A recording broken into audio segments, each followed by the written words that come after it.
നമസ്കാരം. കുഞ്ഞാലിക്കുട്ടിക്ക് എന്താ മുഖ്യമന്ത്രിയാകാൻ പറ്റില്ല? കുഞ്ഞാലിക്കുട്ടിക്ക് മുഖ്യമന്ത്രിയാകാം, അതിന് യാതൊരു കുഴപ്പമില്ല. കാരണം എന്തുകൊണ്ടാണെന്ന് ചോദിച്ചാൽ, ഇപ്പോൾ ലീഗിനെ സംബന്ധിച്ചിടത്തോളം വലിയ പ്രാധാന്യമുള്ള ഒരു തെരഞ്ഞെടുപ്പ് തന്നെയാണ് വരാൻ പോകുന്നത്. കാര്യം, അധികാരമില്ലാതെ ഒരു മുന്നണിക്കൊപ്പം ചേർന്നിട്ട് ഏകദേശം 10 വർഷം പിന്നിടുകയാണ്. ആ 10 വർഷം കൊണ്ട് തങ്ങൾക്ക് വെറും ഒരു പ്രതിപക്ഷ നേതൃസ്ഥാനം പോലും കിട്ടിയിട്ടില്ല. എന്തിനേറെ പറയുന്നത്, പല ആൾക്കാരും മന്ത്രിസ്ഥാനം പോലും കിട്ടാതെ പലരും കാലയവനിക്കുള്ളിലേക്ക് പോകുമോ എന്നുള്ള ഭയവും ഈ പറയുന്ന കുഞ്ഞാലിക്കുട്ടി അടക്കമുള്ള ലീഗ് നേതാക്കന്മാരുടെ ഉള്ളിലുണ്ട്.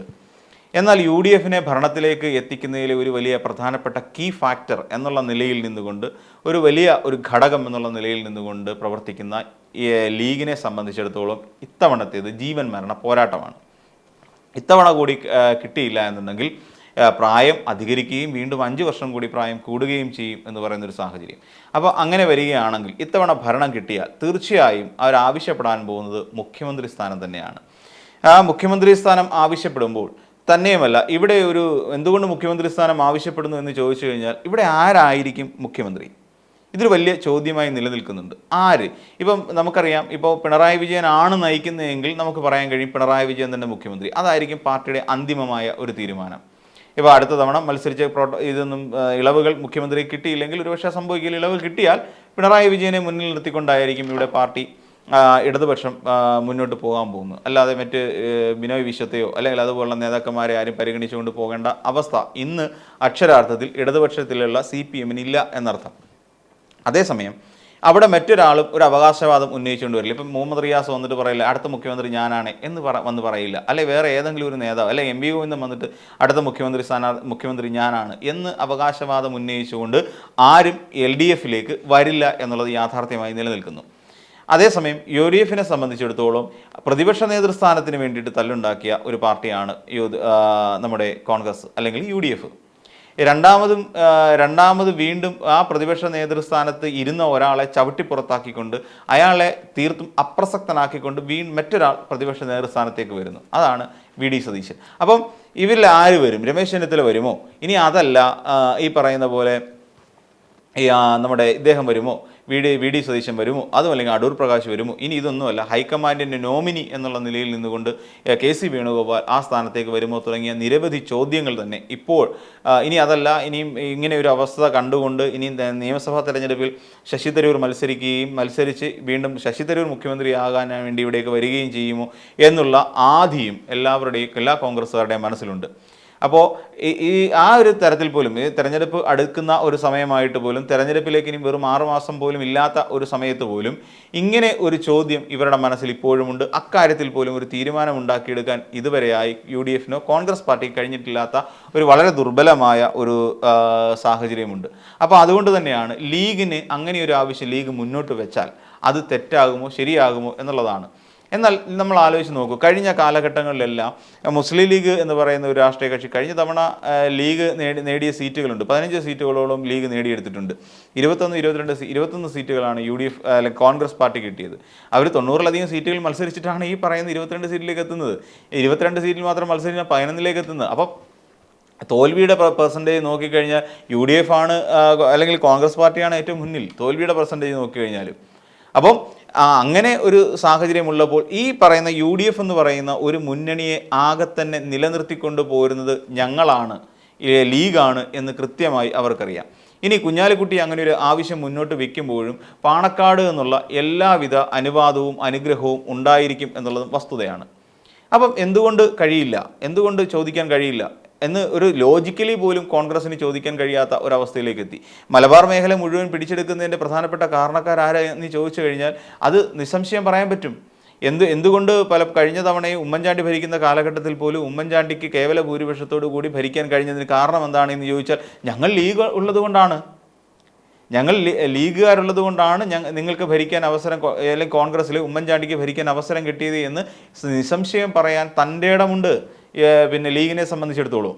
അപ്പോൾ ലീഗ് എന്ന് പറഞ്ഞാൽ ഒരു UDFനെ സംബന്ധിച്ചിടത്തോളം ഒഴിച്ചുകൂടാനാവാത്ത ഒരു ഘടകമാണ്. അത്ര പ്രാധാന്യമുള്ള ഒരു ഘടകകക്ഷിക്ക് മുഖ്യമന്ത്രി സ്ഥാനത്തേക്ക് എത്തണം എന്ന് പറഞ്ഞാൽ എന്തുകൊണ്ട് UDF അല്ലെങ്കിൽ കോൺഗ്രസ് നേതൃത്വം തള്ളിക്കളയുന്നു? അങ്ങനെ തള്ളിക്കളഞ്ഞാൽ എന്തായിരിക്കും ഉണ്ടാകാൻ പോകുന്ന ഒരു ഭവിഷ്യത്ത് എന്ന് നമ്മൾ ചിന്തിക്കണം. UDFനെ അല്ലെങ്കിൽ ലീഗ് പറയുന്നത് ഞങ്ങൾക്ക് മുഖ്യമന്ത്രി ആകണമെന്ന് പറഞ്ഞു കഴിഞ്ഞാൽ അവർ വിജയിപ്പിക്കുന്ന സ്ഥാനാർത്ഥികളെ എല്ലാം കൂട്ടിക്കൊണ്ട് അപ്പുറത്തേക്ക് അങ്ങ് പോവും, LDFിലേക്ക് പോവും. കാര്യം എന്താണെന്ന് ചോദിച്ചാൽ വീട് ഭരിക്കാനുള്ള അവസരം അവിടെ ഉണ്ടാകും. ആ ഭൂരിപക്ഷം എല്ലാം കൂടെ അവിടെ കയറി കഴിയുമ്പോഴേക്ക് എന്തായിരുന്നാലും 60 സീറ്റ് ആണ് കോൺഗ്രസിന് കിട്ടും എന്ന് കനകോലു പോലും പറയുന്നത്. അപ്പോൾ കനകോലു 60 സീറ്റ് പറഞ്ഞു കഴിഞ്ഞാൽ കിട്ടാൻ പോകുന്ന 10, 35 അല്ലെങ്കിൽ 40 സീറ്റ് വരെ മാക്സിമം കോൺഗ്രസിന് കിട്ടിയെന്നിരിക്കും. അത്രയൊക്കെ കിട്ടുന്ന കഴിഞ്ഞ തവണത്തെ തെരഞ്ഞെടുപ്പിൻ്റെ ആ ഒരു ഇവാലുവേഷൻ വെച്ചിട്ട് അല്ലെങ്കിൽ അതിനെ അടിസ്ഥാനപ്പെടുത്തി നമ്മൾ പരിശോധിച്ച് കഴിഞ്ഞാൽ കഷ്ടിച്ച് 15, 20 സീറ്റുകൾ മാത്രമായിരിക്കും അപ്പോഴും കോൺഗ്രസ് എന്ന് പറയുന്ന പാർട്ടിക്ക് ഒറ്റയ്ക്ക് നേടാൻ കഴിയുന്നത്. ആ സാഹചര്യത്തിൽ ലീഗുകാർ പറയുന്നു ഞങ്ങൾ അപ്പുറത്തേക്ക് ചാഞ്ഞോളാം എന്ന് പറയുമ്പോൾ LDFിലേക്ക് ചേക്കേറി കഴിയുമ്പോൾ LDFിന് സീറ്റ് എത്രത്തോളം മാറും എന്നുള്ളതൊന്ന് ആലോചിച്ച് നോക്കണം. അല്ലെങ്കിൽ ഇവർ ഇങ്ങനെ ഒരു ആവശ്യം മുന്നോട്ട് വയ്ക്കാൻ വേണ്ട, ഞങ്ങൾ തരാൻ തയ്യാറല്ല എന്ന് പറഞ്ഞു കഴിഞ്ഞാൽ ലീഗിന് ഇങ്ങനെ ഒരു നീക്കം നടത്താൻ സാധിക്കും. അപ്പം എല്ലാവരും പറയുന്നുണ്ട് ലീഗ് UDFിൻ്റെ കൂടെ നിൽക്കും, ഞങ്ങൾ അന്ന് മുതലേ UDFിനൊപ്പം തന്നെയാണ്, എത്ര കാലം കൊണ്ട് നിൽക്കുന്നു എന്ന് പറഞ്ഞിട്ട് കാര്യമൊന്നുമില്ല. എത്ര കാലം കൊണ്ട് നിന്നിട്ടും എന്തുകൊണ്ടാണ് നിങ്ങൾക്ക് കഴിഞ്ഞ 10 വർഷമായി ഒരാളെ പോലും നിങ്ങൾക്ക് മന്ത്രിയായി കിട്ടിയില്ല എന്നൊരു ചോദ്യമുണ്ട്. നിങ്ങൾ കുറേ കാലം കൊണ്ട് കോൺഗ്രസിൽ അല്ലെങ്കിൽ UDFിൽ തന്നെ നിലനിൽക്കുന്നു. എന്ന് വെച്ചാൽ ഞങ്ങൾ നട്ടല് തന്നെയാണ് UDFിൻ്റെ. ആ നട്ടലായി UDFിൽ നിന്നിട്ട് പോലും കഴിഞ്ഞ 5 വർഷം എന്തുകൊണ്ടാണ് നിങ്ങൾക്ക് ഒരാൾക്ക് പോലും ഒരു മന്ത്രിസ്ഥാനം കിട്ടാതെ പോയത്? അതേസമയം നിങ്ങളൊരു മുന്നണി മാറ്റത്തെക്കുറിച്ച്, ലീഗ് ഒരു മുന്നണി മാറ്റത്തെക്കുറിച്ച് ചിന്തിച്ചാൽ ഒരു പക്ഷേ അടുത്ത തെരഞ്ഞെടുപ്പിൽ ഒരു മന്ത്രിസ്ഥാനം ഒന്നല്ല അവർ ആവശ്യപ്പെടുന്ന മന്ത്രിസ്ഥാനം ലഭിക്കില്ലേ? അതിനുള്ള സാധ്യതയുണ്ട്.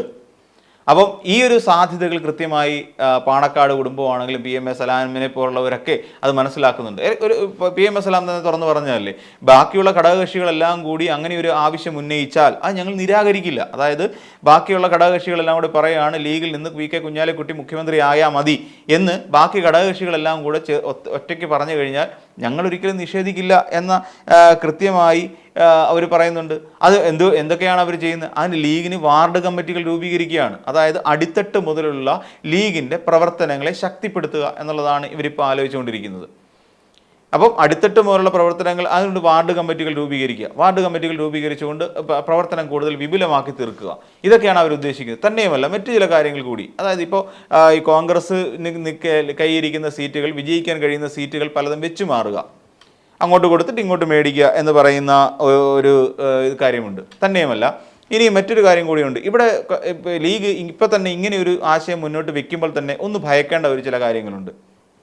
അതായത് ഈ ഒരു സാഹചര്യം എന്ന് വെച്ചാൽ എന്തുകൊണ്ട് ലീഗ് അങ്ങനെ ചിന്തിക്കുന്നു എന്നുള്ളതിനെക്കുറിച്ച് നമുക്ക് ആലോചിക്കേണ്ടതുണ്ട്. കാരണം കോൺഗ്രസ് മുൻപെങ്ങുമില്ലാത്ത വിധത്തിൽ ഉമ്മൻചാണ്ടി ഇരുന്ന കാലഘട്ടത്തിനേക്കാൾ വളരെ മോശപ്പെട്ട, ഉമ്മൻചാണ്ടിക്ക് അദ്ദേഹത്തിൻ്റെ പേരിലോ അല്ലെങ്കിൽ കുറേ കോൺഗ്രസ്സുകാരുടെ പേരിൽ ചില പെണ്ണുകേസുകൾ വന്നു പോയി എന്നുള്ളതിനപ്പുറത്തേക്ക് കോൺഗ്രസിനെ വലിയ പ്രതിരോധത്തിലാക്കുന്ന ഉൾപാർട്ടി പോര് ആ സമയത്ത് അതിശക്തമായിരുന്നില്ല. ആ ഉൾപാർട്ടി പോരിനും പിന്നിൽ പ്രവർത്തിച്ച ഒരാൾ ഈ VD സതീശനാണ് എന്ന് നമുക്ക് എല്ലാവർക്കും അറിയാം. ആ കാലഘട്ടത്തിൽ ഉമ്മൻചാണ്ടി ഭരിക്കുന്ന സമയത്ത് പോലും രമേശ് ചെന്നിത്തലയും VD സതീശനുമെല്ലാം അപ്പുറം ഇപ്പുറം നിന്നുകൊണ്ട് ഈ ഉമ്മൻചാണ്ടിയെ കുത്തിയിട്ടുണ്ട് എന്നുള്ള കാര്യം നമുക്കറിയാം. ഈ ഉമ്മൻചാണ്ടി സ്ഥലത്തില്ലാതിരിക്കുന്ന കാലഘട്ടത്തിൽ ഉമ്മൻചാണ്ടിയുടെ ഗൺമഹനെ വരെ മാറ്റുന്ന, പേഴ്സണൽ സ്റ്റാഫിൽ വരെ മാറ്റം വരുത്താൻ കഴിവുള്ളവരായിരുന്നു ഉമ്മൻചാണ്ടിക്കെതിരായി നിന്ന കോൺഗ്രസ്സുകാർ. ആഭ്യന്തര വകുപ്പ് അദ്ദേഹത്തിൻ്റെ കയ്യിലില്ലായിരുന്നു. ആ സമയത്ത് തിരുവഞ്ചൂരിൻ്റെ കയ്യിൽ ആഭ്യന്തര വകുപ്പുള്ള കാലത്താണ് തിരുവഞ്ചൂരിനെ കൊണ്ട് തന്നെ അങ്ങനെ ഒരു നടപടി മുഖ്യമന്ത്രി പോലും അറിയാതെ നടപ്പിലാക്കിയത് എന്ന് നമ്മൾ ഓർക്കണം. അപ്പോൾ ഉമ്മൻചാണ്ടിയെ അവർ തന്നെ വേട്ടയാടി അപ്പം തന്നെ പാർട്ടിയിൽ ഒരു വല്ലാത്ത ശക്തമായ ഒരു പ്രതിസന്ധി ഉണ്ടായിരുന്നു. അതിൻ്റെ പ്രതിഫലനം എന്നോണമാണ് അടുത്ത തവണ പിണറായി വിജയൻ സർക്കാർ അധികാരത്തിലേറുന്നത്. അപ്പോൾ അതിനുശേഷം വീണ്ടും ഉണ്ടാകുന്നു, വീണ്ടും അടുത്ത തെരഞ്ഞെടുപ്പ് വരുന്നു. ഒരുപക്ഷെ ഭരണ നേട്ടങ്ങൾ ജനങ്ങൾ മനസ്സിലാക്കിയത് കൊണ്ട് വീണ്ടും പിണറായി വിജയൻ സർക്കാർ അല്ലെങ്കിൽ ഇടതുപക്ഷ സർക്കാർ 2021 അധികാരത്തിൽ കയറുകയും ചെയ്യുന്നു. എന്നാൽ ആ കാലഘട്ടങ്ങളിലൊന്നും ഇല്ലാതിരുന്ന തരം പ്രതിസന്ധികളിലൂടെ കടന്നു പോകുന്ന ഒന്നാണ് ഇപ്പോഴത്തെ കോൺഗ്രസ് പാർട്ടി എന്ന് ആരോട് ചോദിച്ചാലും പറഞ്ഞു തരും. എന്ത് നേട്ടം അല്ലെങ്കിൽ എന്തൊക്കെ കാര്യങ്ങൾ ഉയർത്തിക്കൊണ്ടുവരാൻ കഴിഞ്ഞു? CMRL അഴിമതി കേസ് ഉയർത്തിക്കൊണ്ടുവന്നു, അതെവിടെ എത്തി? മാത്യു കുഴൽ നിന്നാണ് എടുത്തുകൊണ്ട് പൊക്കോളാൻ പറഞ്ഞില്ലേ? അതോടൊപ്പം ഈ നമ്മുടെ AI ക്യാമറ അഴിമതിയുമായി ബന്ധപ്പെട്ട് അതൊക്കെ കൊണ്ട് തൂക്കിക്കളയാൻ പറഞ്ഞില്ലേ ഹൈക്കോടതി? അപ്പോൾ എങ്ങും നിലനിൽക്കാത്ത കുറേയധികം ആരോപണങ്ങൾ ഉന്നയിക്കുന്നു. വിഴിഞ്ഞം പ്രോജക്റ്റിനെതിരായി എന്തെല്ലാം കാട്ടിക്കൂട്ടലുകളാണ് ഇവിടെ നടത്തിയത്. വിഴിഞ്ഞം പ്രോജക്റ്റ് നടപ്പിലാക്കണമെന്ന് കരുതി പറഞ്ഞുകൊണ്ട് ഉമ്മൻചാണ്ടി സർക്കാരിൻ്റെ കാലഘട്ടത്തിൽ സമരം ചെയ്തതാണ്. അതായത് നമുക്ക് അറിയാവുന്ന പോലെ കടകംപള്ളി സുരേന്ദ്രൻ്റെ നേതൃത്വത്തിൽ ഒരു വിഭാഗം ആളുകൾ CPMകാർ അവിടെ പാളയത്ത് സമരം നടത്തിയിട്ടുണ്ട്, ഈ പറയുന്ന വിഴിഞ്ഞം പദ്ധതി നടപ്പിലാക്കണമെന്ന് ആവശ്യപ്പെട്ടുകൊണ്ട്. എന്നാൽ ഇതേ വിഴിഞ്ഞം പദ്ധതി നടപ്പിലാക്കരുതെന്നും ഈ വിഴിഞ്ഞം പദ്ധതി എങ്ങനെയെങ്കിലും ഉപേക്ഷിക്കണമെന്നും ആവശ്യപ്പെട്ടുകൊണ്ട് കോൺഗ്രസ് പക്ഷേ സമരം നടത്തിയിട്ടുണ്ട്. എന്നിട്ട് ഏറ്റവും ഒടുവിൽ വിഴിഞ്ഞം പദ്ധതി നടപ്പിലാകുന്ന ഒരു കാലഘട്ടം സമയം എത്തിയ സമയത്ത് എന്താ പറഞ്ഞത്, അതിൽ ഉമ്മൻചാണ്ടിയോട് മാപ്പ് പറയണം, എന്നിട്ട് ആ വിഴിഞ്ഞം പ്രോജക്റ്റിന് ഉമ്മൻചാണ്ടിയുടെ പേര് കൊടുക്കണം എന്ന് പറയുന്ന അവസരവാദ രാഷ്ട്രീയം എന്ന് കോൺഗ്രസിനെ കുറിച്ച് പറയേണ്ടി വരും. ഇതേ ഉമ്മൻചാണ്ടിക്ക് വേണ്ടി ഘോരം വാദിച്ചു കൊണ്ടിരുന്ന ഇതേ വി.ഡി. സതീശൻ തന്നെയാണ് ഉമ്മൻചാണ്ടിക്കെതിരായി 2014, 15, 16 കാലഘട്ടങ്ങളിൽ അദ്ദേഹത്തെ ഇല്ലായ്മ ചെയ്യാൻ വേണ്ടിയിട്ട് എന്തെല്ലാം നുണക്കഥകളും എന്തെല്ലാം കാര്യങ്ങളും പറഞ്ഞു പ്രചരിപ്പിച്ചു. ഉമ്മൻചാണ്ടിയോട് ഇത്രയും സ്നേഹം കാണിക്കുന്നവർ അന്ന് ആഭ്യന്തര വകുപ്പ് കൈയാളിയിരുന്ന ആൾക്കാരെല്ലാം കൂടി എന്താ ചെയ്തത്, ഉമ്മൻചാണ്ടി പോലും അറിയാതെ ഉമ്മൻചാണ്ടിയുടെ പേഴ്സണൽ സ്റ്റാഫിനെ അടക്കം ഇവിടുന്ന് അറസ്റ്റ് ചെയ്യുന്ന നടപടിക്രമങ്ങളിലേക്ക് വരെ പോയത് നമ്മൾ കേരളം കണ്ടതാണ്. അപ്പോൾ അതേപോലെയാണ് ഇപ്പോൾ നടന്നുകൊണ്ടിരിക്കുന്നത്. എന്നിട്ട് ഇതാണ് പറയുന്നത്, ഇവരുടെ ഈ കള്ളക്കളി. അതുകൊണ്ടാണ് NSS കൃത്യമായി പറഞ്ഞത് ഇവർ നയിക്കുന്നത് ഒരു കള്ളക്കളിയാണ് എന്ന് പറയുന്നതിന് കാരണം അതാണ്. എന്നിട്ട് പറയണം അയ്യപ്പൻ്റെ അല്ലെങ്കിൽ ശബരിമല വിഷയത്തിൽ സർക്കാർ എടുത്ത നിലപാട് തെറ്റായതുകൊണ്ടാണ് ശബരിമലയുമായി ബന്ധപ്പെട്ടിട്ടൊരു വലിയ മാറ്റത്തിന് വേണ്ടിയിട്ടാണ് ജനങ്ങൾ ഇവിടെ ജയിപ്പിച്ചതെന്ന് പറയും. 2018 തെരഞ്ഞെടുപ്പിൽ 2019 നടന്ന തെരഞ്ഞെടുപ്പിൽ എന്തുകൊണ്ടാണ് ഇടത് സർക്കാർ അല്ലെങ്കിൽ LDFന് വലിയൊരു തോൽവി, ഏകദേശം 19-1 എന്ന് പറയുന്ന ഒരു സീറ്റ് നിലയിലേക്ക് പോയത് എന്നതിനുള്ള മറുപടി പറയുന്ന അയ്യപ്പൻ അതായത് വിശ്വാസികളെ ഇതാക്കിയതുകൊണ്ടാണ്, വിശ്വാസികൾക്കെതിരായി സർക്കാർ നിന്നതുകൊണ്ടാണ്, സർക്കാർ വിരുദ്ധ വോട്ടുകളാണ് അവിടെ വന്ന് വീണതെന്നാണ് പറയുന്നത്. എന്നാൽ അങ്ങനെയല്ല. ഈ പറയുന്ന കാലഘട്ടങ്ങളിലെല്ലാം കോൺഗ്രസ് പാർട്ടി കേരളത്തിൽ ഒരു വല്ലാത്ത ഇമേജ് ഉണ്ടാക്കി വെച്ചു. അതായത് കേരളത്തിൽ ഈ 2019 നടന്ന തെരഞ്ഞെടുപ്പിൽ കൃത്യമായി രാഹുൽ ഗാന്ധിയെ കൊണ്ടൊന്ന് മത്സരിപ്പിക്കുകയും രാഹുൽ ഗാന്ധി ഇപ്പോൾ പ്രധാനമന്ത്രിയാകാൻ പോകുന്നു എന്ന തരത്തിലുള്ള ഒരു വ്യാഖ്യാനം കൊടുക്കാൻ കഴിഞ്ഞു. അങ്ങനെ ഒരു സ്ഥിതി അല്ലെങ്കിൽ അങ്ങനെ ഒരു രാഷ്ട്രീയ പശ്ചാത്തലം ഒരുക്കി കൊടുക്കുകയാണ് ശരിക്കും കോൺഗ്രസ്സുകാർ ചെയ്തത്. എന്നാൽ അതുകൊണ്ട് തന്നെയല്ലേ നമുക്ക് മുൻപെങ്ങുമില്ലാത്ത വിധം കോൺഗ്രസ് പാർട്ടി ശക്തമായ ഭൂരിപക്ഷം വയനാട്ടിൽ ഉറപ്പിച്ചുകൊണ്ട് രാഹുൽ ഗാന്ധിയെ അങ്ങോട്ടേക്ക് പറഞ്ഞു വിട്ടത്. എന്നിട്ട് എന്തായി? ഒന്നും ആയില്ല. അവിടെയും പിന്നീട് രാഹുൽ ഗാന്ധി അടുത്ത കാര്യം ചെയ്തത് എന്താ? 2024 നടന്ന തെരഞ്ഞെടുപ്പിൻ്റെ കാര്യമാണ് പറയുന്നത്. രാഹുൽ ഗാന്ധി ഇവിടെ ഇന്ത്യ മുന്നണി എന്ന് പറയുന്ന വലിയൊരു സഖ്യമുണ്ടാക്കുന്നു, ഒരു മഹാസഖ്യമുണ്ടാക്കുന്നു. ആ മഹാസഖ്യത്തിൻ്റെ അപ്പം നോക്കിക്കഴിഞ്ഞാൽ ആ മഹാസഖ്യത്തിൽ പല നേതാക്കന്മാരുമുണ്ട്. MK സ്റ്റാലിൻ ഉൾപ്പെടെയുള്ള ശക്തരായ കുറേയധികം നേതാക്കന്മാർ ഇതിൻ്റെ പിന്നിലുണ്ട്. അപ്പോൾ ഇത് തിരിച്ചറിഞ്ഞുകൊണ്ട് ഉടനെ ജനം കരുതി എന്താ, ഇപ്പോൾ ഒരു കേന്ദ്രത്തിലൊരു ഭരണമാറ്റം ഉണ്ടാകുന്നു, അപ്പോൾ കോൺഗ്രസിനെ പിന്തുണയ്ക്കുന്ന ഒട്ടുമിക്ക ആളുകളും കയറി എന്ത് ചെയ്തു, ഇവർക്ക് വോട്ട് ചെയ്തു. അല്ല, ഇതൊന്നും ശബരിമല വിശ്വാസ സംരക്ഷണവുമായി ബന്ധപ്പെട്ട് മറിഞ്ഞുപോയ വോട്ടുകളല്ല ഇടതുപക്ഷത്തെ സംബന്ധിച്ച്. തൊട്ടടുത്ത വർഷം നടന്ന തെരഞ്ഞെടുപ്പിൽ ഏകദേശം 18 ഈ വിഷയം നടക്കുന്നു. 20 നടന്ന അല്ലെ 21 നടന്ന തെരഞ്ഞെടുപ്പിൽ എന്താണ് സംഭവിച്ചത്? അടുത്ത തെരഞ്ഞെടുപ്പിൽ കൃത്യമായി സംസ്ഥാന അല്ലെങ്കിൽ നടന്ന തെരഞ്ഞെടുപ്പിൽ വീണ്ടും പിണറായി വിജയൻ സർക്കാർ തന്നെ അധികാരത്തിൽ വരുന്ന ഒരു കാഴ്ചയല്ലേ നമ്മൾ കണ്ടത്. അപ്പോൾ അന്നേരം പറഞ്ഞ എന്താണ്, അവിടെ കിറ്റ് കൊടുത്തു. എന്തുകൊണ്ടാണ് ശബരിമല വിശ്വാസികളെ സംരക്ഷിച്ചു എന്ന പേര് കിട്ടിയ കോൺഗ്രസ് പാർട്ടിക്ക് എന്തുകൊണ്ടാണ് മുന്നോട്ട് വരാൻ കഴിയാതിരുന്നത്? അപ്പോഴും ശബരിമല പ്രശ്നമാണ് പറയുന്നത്. അതിനുശേഷം വീണ്ടും 2024 നടന്ന തെരഞ്ഞെടുപ്പിൽ, കഴിഞ്ഞ വർഷം നടന്ന ലോക്സഭാ തെരഞ്ഞെടുപ്പിൽ വീണ്ടും ഇടതുപക്ഷം പരാജയപ്പെടുന്നു. അപ്പോഴും പറയുന്നത് എന്താണ്? അപ്പോഴും ശബരിമലയാണ് പറയുന്നത്. ഇതാണ് ശബരിമല ഇപ്പോൾ അവർ പറഞ്ഞുകൊണ്ടിരിക്കുന്നു. നിങ്ങൾ 2 തവണ ലോക്സഭാ തെരഞ്ഞെടുപ്പിൽ പരാജയപ്പെട്ടതിൻ്റെ പ്രധാനപ്പെട്ട കാരണം ശബരിമല വിഷയമാണ് എന്ന് CPM-നോട് അല്ലെങ്കിൽ ഇടതുപക്ഷത്തോട് പറഞ്ഞുകൊണ്ടേയിരിക്കുന്നു. അതിനകത്ത് എവിടെയാണ് ലോജിക്കുള്ളത്? രണ്ടാമത് രാഹുൽ ഗാന്ധിയുടെ ഒരു ഇഫക്റ്റ് ഉണ്ടാക്കി കാര്യം ഇന്ത്യ മുന്നണി എന്ന് പറയുന്ന ഒരു മുന്നണി ഇപ്പോൾ വരുന്നുണ്ട്. ആ ഇന്ത്യ മുന്നണിയിലെ പശ്ചാത്തലത്തിൽ നിന്നുകൊണ്ട് ഒരു വലിയ ഒരു സർക്കാരിനെ രൂപീകരിക്കാൻ, കേന്ദ്ര സർക്കാരിനെ രൂപീകരിക്കാൻ കഴിയുമെന്നുള്ളൊരു തോന്നലുണ്ടായി. അപ്പോൾ അതും അടപടലം തേഞ്ഞു. അപ്പോൾ അതെല്ലാം തേഞ്ഞൊട്ടിക്കഴിഞ്ഞപ്പോൾ വീണ്ടും ആ ശബരിമല വിഷയത്തെ തന്നെ പിടിച്ചു തൂങ്ങിയിരിക്കുകയാണ് സത്യത്തിൽ ഇവിടുത്തെ BJP ആണെങ്കിലും കോൺഗ്രസ് പാർട്ടി ആണെങ്കിലും എന്ന് പറയേണ്ടി വരും. അപ്പോൾ ഇങ്ങനെയെല്ലാം എന്നിട്ടും തൊട്ടടുത്ത ഈ തെരഞ്ഞെടുപ്പിന് എന്നാൽ ഇതിൽ നിന്നൊക്കെ വിഭിന്നമായ ഒരു സാഹചര്യമാണ് ഇപ്പോഴുള്ളത്. അപ്പം നേരത്തെ നമ്മൾ സൂചിപ്പിച്ച പോലെ തന്നെ ഇവിടെ സംഭവിച്ച കാര്യം എന്ന് വെച്ച് കഴിഞ്ഞാൽ ലീഗിനെ സംബന്ധിച്ചിടത്തോളം ഇവ പിടിച്ചു കയറാൻ പറ്റിയൊരു സാഹചര്യമാണ്. കാര്യം കോൺഗ്രസ് രണ്ടായി വി.ഡി. സതീശൻ എന്ന് പറയുന്ന ഒരു മുഖ്യമന്ത്രി സ്ഥാനാർത്ഥിക്ക് അല്ലെങ്കിൽ മുഖ്യമന്ത്രി ആകാൻ കാത്തിരിക്കുന്ന ഒരാൾക്കെതിരെ പാർട്ടിക്ക് അകത്ത് തന്നെ ഒരു വലിയ വിഘടനം നടക്കുന്നു. പാർട്ടിക്ക് അകത്ത് തന്നെ അദ്ദേഹത്തിനെതിരായി വലിയൊരു പോർവിളി ഉയരുന്നു. അദ്ദേഹത്തെ ഒതുക്കാൻ വേണ്ട നീക്കം നടത്തുന്നു. അതേസമയം രമേശ് ചെന്നിത്തല വല്ലാത്തൊരു അവസ്ഥയിലേക്ക് പോയിരിക്കുന്നു. രമേശ് ചെന്നിത്തല ഒട്ടും പ്രാധാന്യമില്ലാത്ത ഒരാളായി മാറിക്കഴിഞ്ഞിരിക്കുന്നു. പിന്നുള്ളതെന്ന് പറഞ്ഞാൽ എ ഗ്രൂപ്പുമായി മുന്നോട്ട് പോയിക്കൊണ്ടിരിക്കുന്ന ഷാഫിയും രാഹുൽ മാങ്കൂട്ടത്തിലും PC വിഷ്ണുനാഥും ഒക്കെയാണ് പിന്നെ അടുത്ത സെഷനിൽ വരുന്നത്. അവരൊക്കെ മുഖ്യമന്ത്രിയാകാൻ യോഗ്യരായ ആൾക്കാരുമല്ല. ഇപ്പോൾ ഇവർ ചിന്തിക്കുന്നത് ഈ പറയുന്ന വി.ഡി. സതീശനെ പരവൂരിൽ തോൽപ്പിക്കും, രമേശ് ചെന്നിത്തലയെ ഹരിപ്പാട് നിർത്തിയോ അല്ലെങ്കിൽ മറ്റേതെങ്കിലും സീറ്റ് കൊടുത്തുകൊണ്ട് രമേശ് ചെന്നിത്തലയും തോൽപ്പിച്ചു കഴിഞ്ഞാൽ പിന്നെ ഇവർക്ക് രണ്ടുപേർക്കും മുഖ്യമന്ത്രി സ്ഥാനത്തേക്ക് വരാൻ കഴിയില്ലല്ലോ. അപ്പം അതിന് പറ്റിയ ആളുകൾ വേറെ ഇല്ലതാനും. അപ്പോൾ ആ സാഹചര്യത്തിൽ ലീഗിന് കുറേയധികം സീറ്റ് ചോദിക്കാൻ പറ്റും. കാര്യം ഞങ്ങളില്ല എന്നുണ്ടെങ്കിൽ കോൺഗ്രസ് പാർട്ടിയെ സംബന്ധിച്ചിടത്തോളം അധോഗതിയായി മാറും എന്നുള്ള ഒരു വലിയ ഒരു പോയിന്റ് അവർ അവതരിപ്പിക്കാനുള്ള സാധ്യതയുണ്ട്. അങ്ങനെ വരുമ്പോൾ സ്വാഭാവികമായും ലീഗിന് ഞങ്ങൾ കൂടുതൽ സീറ്റ് ചോദിക്കാനുള്ള ഒരു സാഹചര്യം ഉണ്ടാകും. അങ്ങനെ കൂടുതൽ സീറ്റുകൾ ചോദിച്ചിട്ട് അല്ലാന്നുണ്ടെങ്കിൽ നിങ്ങൾ മത്സരിച്ചുകൊണ്ടിരിക്കുന്ന പല സീറ്റും ഞങ്ങൾ വിജയിപ്പിച്ച് കാണിക്കാവുന്നേ, ഞങ്ങൾക്ക് അങ്ങ് വടക്കൻ കേരളത്തിൽ മാത്രമല്ല അങ്ങ് തെക്കൻ കേരളത്തിലും വേണ്ടേ പിടി എന്നും പറഞ്ഞുകൊണ്ട് അവർ തെക്കൻ കേരളത്തിലും കൂടുതൽ ഏകദേശം 5-ലധികം സീറ്റുകൾ തെക്കൻ കേരളത്തിൽ അവർ ചോദിക്കാൻ പോവുകയാണ്. അപ്പോൾ അങ്ങനെ വരുമ്പോൾ ഇത് രണ്ടുകൂടെ ചേർന്ന് വരുമ്പോൾ നല്ല രീതിയിൽ അവർക്ക് വിജയിപ്പിച്ചെടുക്കാൻ സാധിക്കുമെന്നൊരു ഉത്തമ വിശ്വാസം ലീഗിനെ സംബന്ധിച്ചിടത്തോളം ഉണ്ട്. അങ്ങനെ വന്നാൽ സ്വാഭാവികമായും കോൺഗ്രസിൻ്റെ ഇപ്പോഴത്തെ അവസ്ഥ പരിഗണിച്ചുകൊണ്ട് ലീഗിന് ഒരുപാട് വിലപേശാൻ സാധിക്കും.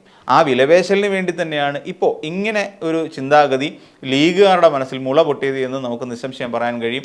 എന്തു തന്നെയാണ് ആയാൽ തന്നെയും കുഞ്ഞാലിക്കുട്ടിയോ അല്ലെങ്കിൽ ലീഗിൽ നിന്ന് ഒരാൾ മുഖ്യമന്ത്രിയാകുന്നത് കേരളത്തെ സംബന്ധിച്ചിടത്തോളം അതൊരു വലിയ പ്രശ്നമുള്ള കാര്യമൊന്നുമല്ല. കാര്യം ഒരു ഭൂരിപക്ഷം കിട്ടുന്ന പാർട്ടിയുടെ ആൾക്കാരല്ലേ ആകേണ്ടത് എന്നൊരു ചോദ്യം നമ്മുടെ മുന്നിൽ എപ്പോഴും ഉണ്ട്. കൂടുതൽ സീറ്റിൽ മത്സരിച്ച് ഏറ്റവും കുറഞ്ഞ സീറ്റിൽ ജയിക്കുന്നവരല്ലോ, ഏറ്റവും കുറഞ്ഞ സീറ്റിൽ മത്സരിച്ച് കൂടുതൽ സീറ്റിൽ ജയിക്കുന്നവരാണ് എപ്പോഴും പ്രാമുഖ്യം കൊടുക്കേണ്ടത്.